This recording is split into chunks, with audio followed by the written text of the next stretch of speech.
5 ऐसी बातें जिसे हमें बच्चों के सामने नहीं बोलना चाहिए। बच्चों का मस्तिष्क बड़ा ही कोमल होता है और हमारी हर बात का उसके दिमाग पर बड़ा ही गहरा प्रभाव पड़ता है। इसलिए हमें सोच समझकर कुछ बातें उनके सामने बोलनी चाहिए और कुछ ऐसी बातें हैं जो हमें हरगिज़ उनके सामने या उनसे नहीं बोलनी चाहिए। सबसे पहला, बच्चों की तारीफ उनके सामने नहीं करनी चाहिए। यदि हम उनकी तारीफ उनके सामने करते हैं तो उनको लगेगा हम बहुत बढ़िया कर रहे हैं। वो अपनी कमी को नहीं जान पाएंगे और प्रयास करना छोड़ देंगे या कम कर देंगे। दूसरा, सबके सामने बच्चों को उनके मनोबल को नहीं तोड़ना चाहिए।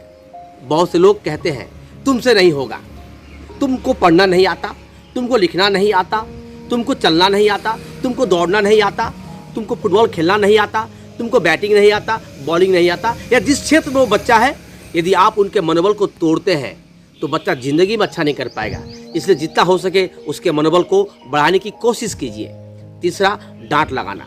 बहुत से लोग बस शुरू हो जाते हैं, सुबह सुबह डांटना शुरू, शाम को डांटना शुरू।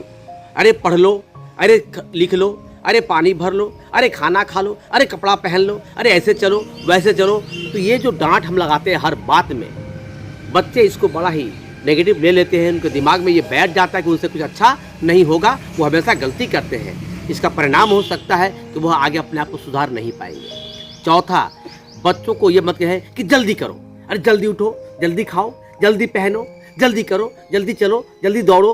अगर आप जल्दबाजी करेंगे तो बच्चा हर काम में जल्दबाजी करेगा और परिणाम होगा काम बिगड़ जाएगा। और पांचवा, सबसे इम्पॉर्टेंट बात, बच्चों के सामने कभी भी अपशब्द का प्रयोग नहीं करें।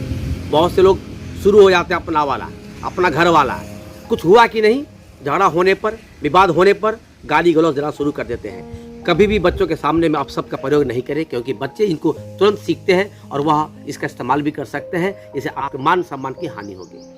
और ये है 5 बातें जिसे हमें बच्चों को नहीं बोलना चाहिए। और एक बात मेरी ओर से जो आप बोल सकते हैं, बच्चों को खुलकर हंसने का, बोलने का, खेलने का, पढ़ने का, चलने का, अपनी भावनाओं को व्यक्त करने का मौका दीजिए। जब बच्चे अपनी बातों को रखेंगे, भावनाओं को बोलेंगे, तो उनका विकास होता है। दोस्तों, आप क्या सोचते हैं इस बारे में? आप अपनी राय कमेंट में जरूर देना।